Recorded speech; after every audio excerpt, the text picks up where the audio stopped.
بسم اللہ الرحمن الرحیم۔ السلام علیکم، میں ہوں آپ کا بھائی عباس حمدانی، آپ دیکھ رہے ہیں جعفریات ٹی وی۔ آج کا ہمارا موضوع سخن ہے پاک شہنشاہ امام زمانہ اجل اللہ فرج شریف کا اسم پاک القسط، اجل اللہ تعالی فرج شریف صلوات اللہ علیہ کا۔ الحمدللہ رب العالمین وصلی اللہ محمد و آلہ اجمعین، خصوصاً علی حجت اللہ فی العالمین اجل اللہ فرج شریف آباہ المعصومین و امہات الطاہرین الطیبین صلوات اللہ علیہم اجمعین ولعنت اللہ علی اعدائہم اجمعین من یوم الازل الی یوم الدین۔ اے تشنگان ماء معین، اس سے قبل ہم شہنشاہ کائنات واجب فی الموجودات مالک زمانہ کی ذات الہ الصفات دائم البرکات علیہ الصلوۃ والسلام کی کچھ اسماء مدبرات کے بارے میں بات کر چکے ہیں، اور آج اس منزل کی طرف چلتے ہوئے ایک اور مرحلہ سامنے ہے، یعنی ہمارے امام زمانہ اجل اللہ فرج شریف کے جو اسماء مبارکہ ہیں، ان میں سے ایک اسم مبارک ہے قسط، اجل اللہ فرج شریف۔ سب سے پہلے ہمیں یہ دیکھنا چاہیے کہ یہ لفظ قسط کی لسانیاتی کیفیت کیا ہے، اس کے لغوی و اصطلاحی معنی کیا ہیں۔ دوستو، جو لوگ علم اللسانیات سے تھوڑا سا بھی مس رکھتے ہیں وہ اچھی طرح جانتے ہیں کہ دیگر زبانوں کی طرح عربی بھی اپنے گرد و نواح میں بولی جانے والی زبانوں کی الغاز سے متاثر ہوئے بنا نہیں رہ سکی، اس لیے عربی میں 25% الفاظ قدیم زبان عبرانی کے ہیں اور 10% الفاظ قدیم متروک زبان سریانی کے ہیں، اور بہت سے الفاظ رومن اور فارسی کے ہیں جنہیں عربوں نے معرب کر لیا تھا، یعنی عربی میں بدل لیا تھا۔ ان کے اسی عمل میں لفظ قسط بھی عبرانی سے عربی میں داخل ہوا تھا۔ عبرانیوں میں ناب تول کا ایک وزن تھا جسے ساخ کہا جاتا تھا، جو 154 تولے کے برابر تھا، یعنی 1796.22 گرام کے مساوی تھا۔ اس کے نصف حصے کو قسط کہا جاتا تھا، یعنی ایک قسط 77 تولے یا 898.11 گرام کے برابر تھا، اور یہی قسط لکڑی کا ایک پیمانہ تھا جسے گندم تولنے والے لکڑی کا ایک ٹوپا بنا لیتے ہیں۔ اسی طرح عموماً جنس اسی قسط کے پیمانے سے تولی جاتی تھی، اور اسی طرح گنا جاتا تھا کہ یہ ایک قسط، یہ دوسری قسط، یہ تیسری قسط، اسی سے ہر اس چیز کو جو یک مشت نہ ملے اس کے ملنے کے عمل کو اقساط کہا جاتا تھا، یعنی یہ چیز قسطوں میں لی یا دی جائے گی۔ سرائیکی سمجھنے والے اچھی طرح جانتے ہیں کہ اجناس کو تولا نہیں جاتا، بلکہ اس کے لیے مخصوص لفظ تھا مڑن، یعنی تولنے میں، اور اس میں فرق یہ ہے کہ تولنے کے لیے ایک وزن ترازو کے دوسرے پلڑے میں رکھا جاتا ہے اور اس کے مقابل جنس تولی جاتی ہے کہ یہ اتنے کلو ہے، اتنے من ہے وغیرہ۔ اگر تولنے کے بجائے ایک پیمانہ بنا لیا جائے، یعنی ایک ایسا برتن بنا لیا جائے جو کسی وزن کے برابر کا ہو، تو اسے گن کر جو چیز دی جائے اسے مڑن کہا جاتا ہے۔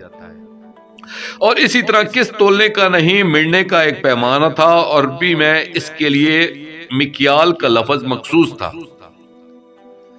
اقیم الوزن بالقسط ولا تخسر المیزان، اس آیت سے ایک یہ بات سامنے آتی ہے کہ قسط میزان سے متعلق معیاری ایک رویے کا نام ہے۔ معیاری رویہ یہ ہوتا ہے کہ انسان کسی بھی چیز پر اچھے یا برے ہونے کا جو حکم لگاتا ہے وہ اس کے معیاری رویے سے ہوتا ہے۔ جیسا کہ انسان جب کسی کے سامنے بولتا ہے تو اس کی بات یا صدق ہوتی ہے یا کذب، یعنی کلام کے معیار کو تولنے کے بعد یہ دو معیاری رویے ہمارے سامنے آتے ہیں،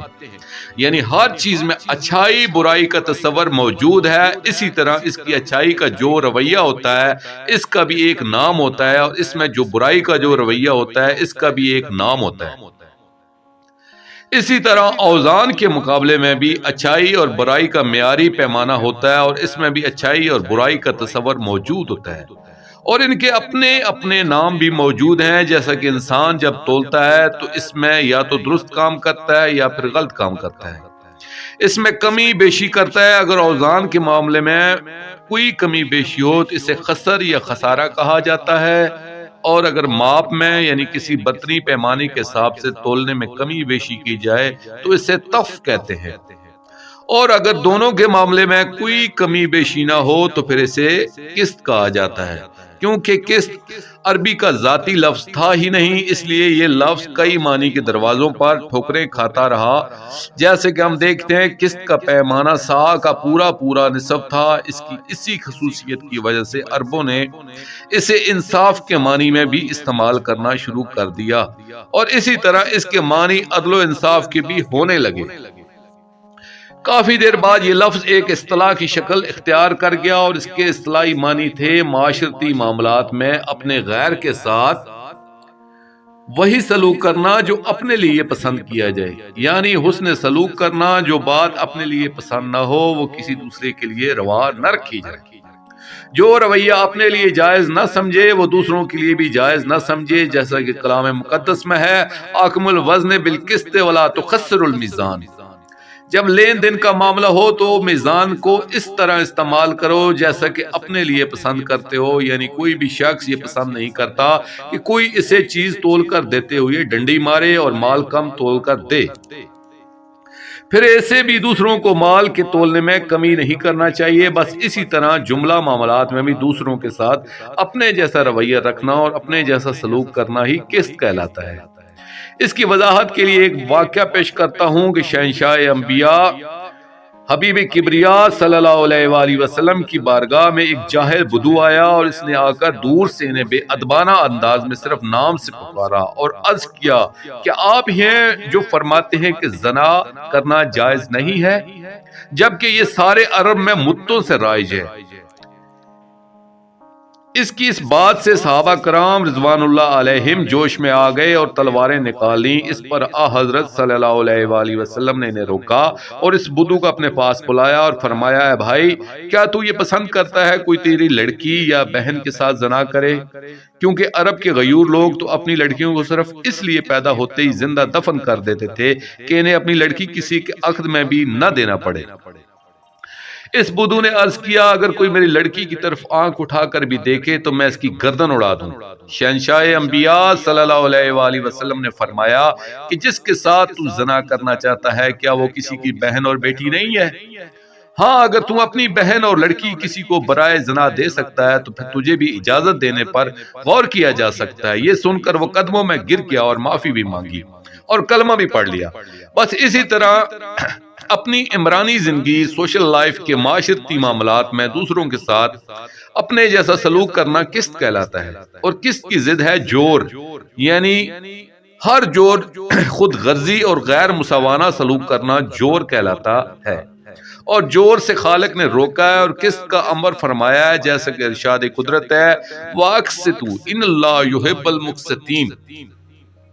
فرمایا، اے لوگو تم قسط سے کام لو، کیونکہ اللہ قسط سے کام لینے والوں کو اپنا محبوب بنا لیتا ہے۔ اور جور کے معنی ہے کسی کو اس کے مقام سے گرا دینا، کیونکہ انسان خود غرضی کر کے دوسروں کے مقام اور حق کو بھول جاتا ہے اور اسے اس کے مقام سے محروم کر دیتا ہے،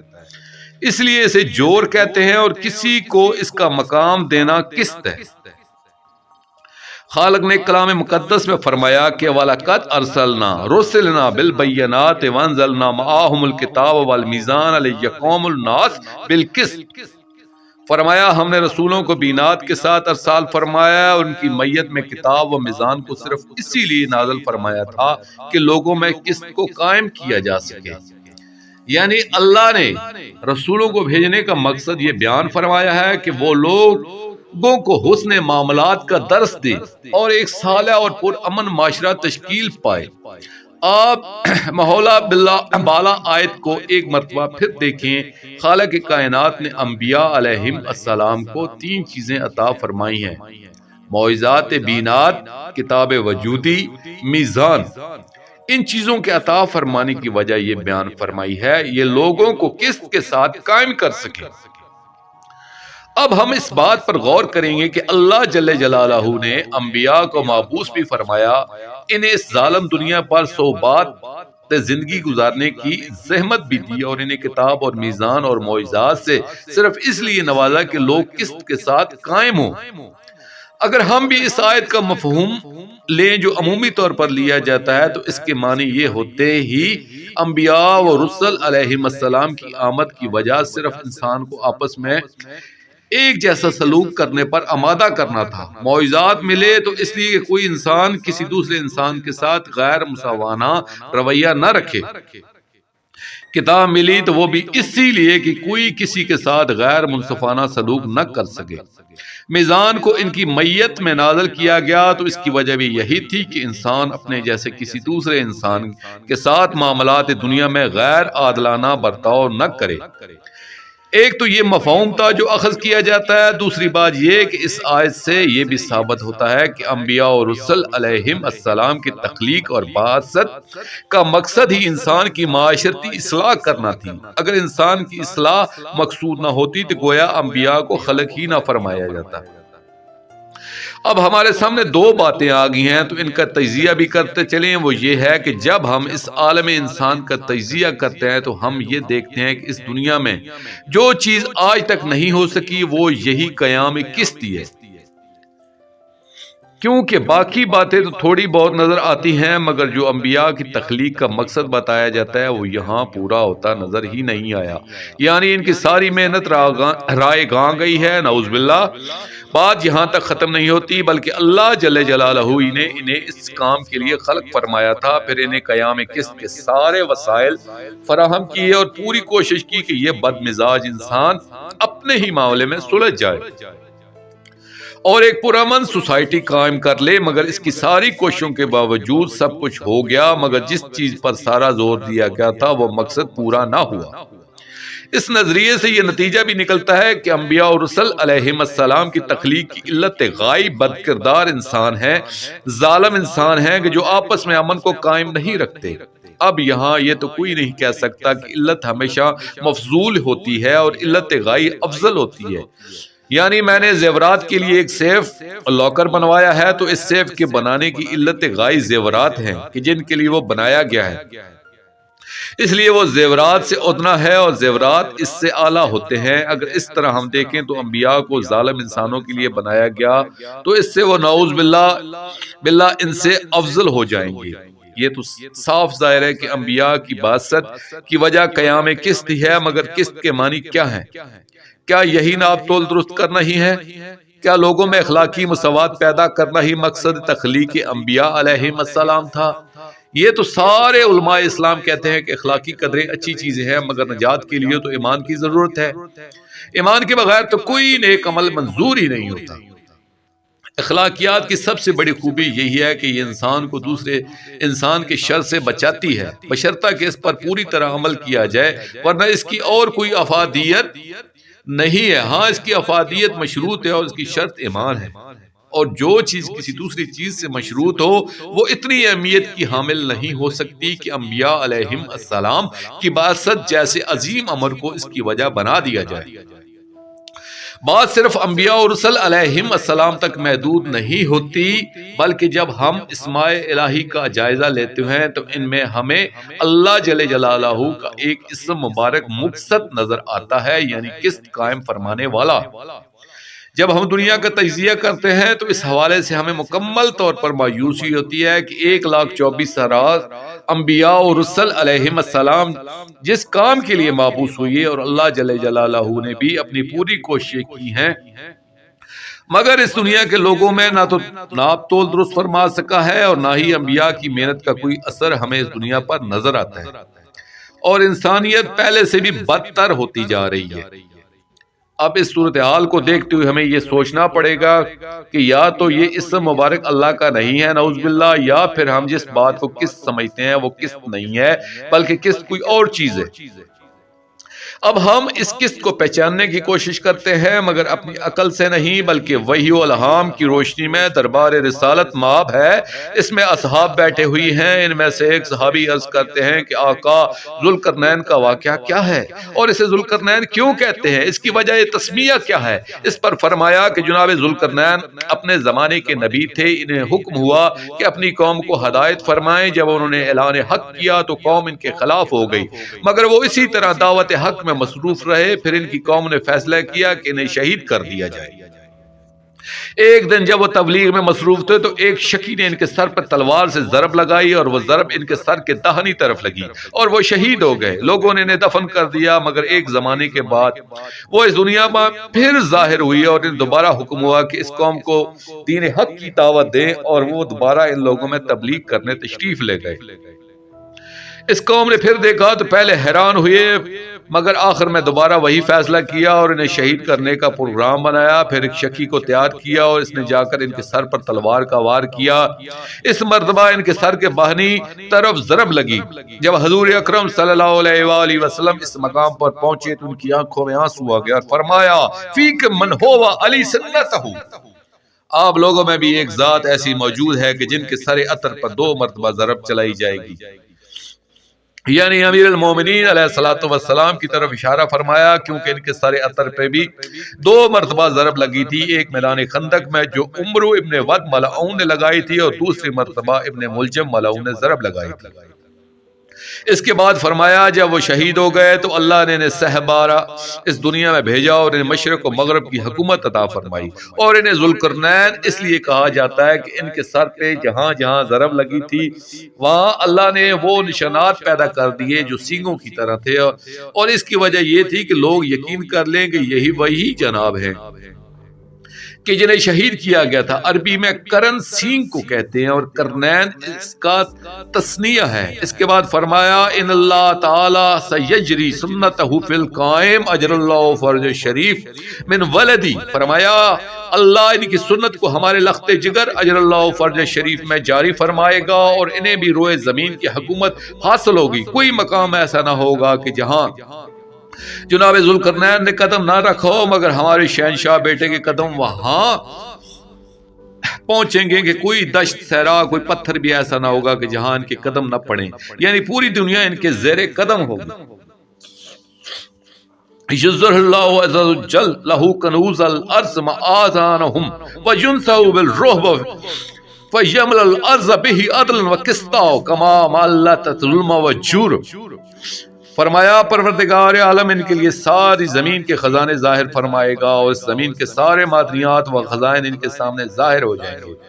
اور اللہ ان کی نصرت رعب الہی سے فرمائے گا، اور ان کے ذریعے اس دنیا کو عدل و قسط سے بھر دیا جائے گا جیسا کہ وہ ظلم اور جور سے بھری ہوئی ہوگی۔ اس میں فرمایا گیا وہ زمانہ قسط آخری زمانہ ہے کہ جس وقت شہنشاہ زمانہ اجر اللہ فرج شریف کا ظہور و خروج ہوگا۔ اس دور کے قیام قسط کے لیے اللہ نے انبیاء اور رسل کو بینات و معجزات عطا فرمائے، اور انہیں یہی فرمایا گیا تھا کہ تمہیں آخری دور میں حکومت الہیہ کے قیام کے لیے پوری جدوجہد کرنا ہوگی۔ اسی بات کو کئی احادیث میں بیان فرمایا گیا ہے، جیسا کہ ارشاد ہے امام آخر الزمان ہمارے لخت جگر ہوں گے، اور ان کے لیے غیب اور حیرت کا زمانہ ہے کہ جس میں بہت سے لوگ گمراہ ہو جائیں گے، اور جب وہ خروج فرمائیں گے تو اللہ ان کے لیے اپنے پاس ذخیرہ شدہ انبیاء اور رسل کو لائے گا، اور وہ ان کی نصرت کریں گی اور زمین کو قسط و عدل سے اس طرح بھر دیں گے جس طرح یہ زمین ظلم و جور سے معمور ہوگی۔ یعنی اس روز انبیاء کے معاملے میں یقوم الناس بالقسط کی تفسیر ظاہر ہوگی، کیونکہ اس دن کے قیام قسط کا انہیں حکم ہوا تھا، نہ کہ ان کے اپنے اپنے زمانے میں۔ اسی طرح اس حکومت الہیہ اور قسط اللہ کے قیام کے لیے صرف انبیاء اور رسل ہی نہیں آنا بلکہ ائمہ ہدا صلوات اللہ علیہم اجمعین نے بھی تشریف لانا ہے، کیونکہ ہم زیارتوں میں بار بار انہیں قوامون بالقسط کے لقب سے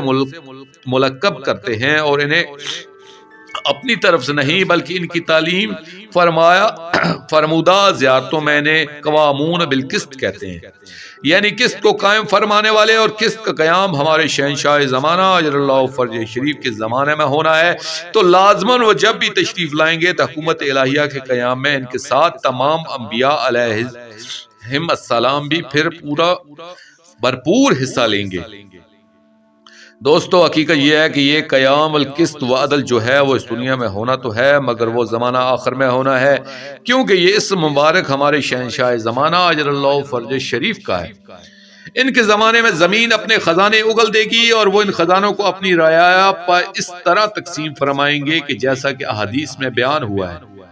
یفیض المال حتی لا یقلبہ، یعنی وہ اس طرح مال تقسیم فرمائیں گے کہ کوئی مال لینے والا ہی نہ ہوگا۔ پھر وہ اپنی پوری حکومت میں اعلان فرمائیں گے کہ کوئی ہے جسے مال کی ضرورت ہو۔ اس وقت ایک شخص آئے گا اور عرض کرے گا مجھے مال کی ضرورت ہے۔ اس پر آپ فرمائیں گے ہمارے خازن کے پاس جاؤ۔ وہ شخص جب خازن کے پاس جائے گا تو وہ انہیں خزانوں کے دروازے کھول دیں گے اور فرمائیں گے جتنا مال اٹھا سکتے ہو لے جاؤ۔ وہ آدمی مال اٹھائے گا اور راستے میں سے خیال آئے گا کہ اس مال کو کیا کرے گا، کیونکہ اس کے پاس تو پہلے ہی سب کچھ موجود ہے، پھر یہ حرص کیسا ہے؟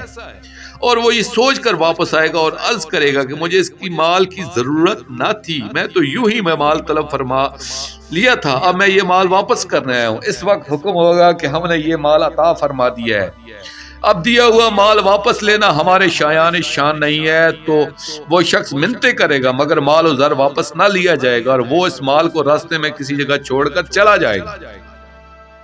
اس کے بعد فرمایا کہ ان کے خروج کے وقت ان کی نصرت رعب الہی سے ہوگی۔ اس کے زمن میں فرمایا گیا تھا کہ جب آپ کا لشکر تیار ہوگا تو آپ اپنے علم پاک کو کھولیں گے جس کا نام حصلات ہے، اس کے کھلتے ہی ملکوت جمع ہو جائیں گے اور ان کے لشکر کا رعب و ہیبت 3 ماہ یا 3 سال کی مسافت تک چھا جائے گا۔ اس کے بعد ان کی ابد الاباد کی حکومت کا آغاز ہوگا۔ اس دور میں جنت جیسا پرامن زمانہ ہوگا، شیر اور بکری ایک گھاٹ پر پانی پیئیں گے، ایک ساتھ رہیں گے، ان کے وجود ذی وجود سے قسط اللہ کا قیام ہوگا۔ اس لیے ہمیں یہ دعا کرنا چاہیے کہ اب وہ زمانہ جلدی آئے اور ہم اپنی آنکھوں سے دیکھیں کہ یہ دنیا امن کا گہوارہ بن جائے اور خاندان تطہیر علیہم الصلاۃ والسلام کی خوشیوں سے زمین و آسمان مسرور ہوں، آمین یا رب العالمین۔ دوستو آخر میں شکریہ ادا کروں گا اپنے مرشد کریم سید محمد جعفر الزمان نقوی البخاری سرکار دامت اللہ تعالی کا۔ یہ مضمون میں نے ان کی کتاب نہج المعرفت فی اسماء القائم اجر اللہ تعالی فرج الشریف صلوات اللہ علیہ کا جلد 1 سے پیش کیے، اور آخر میں اپنے پاک شہنشاہ کی بارگاہ میں دعا کریں گے، الاجل الاجل یا ولی المظلومین، یا امان الخائفین،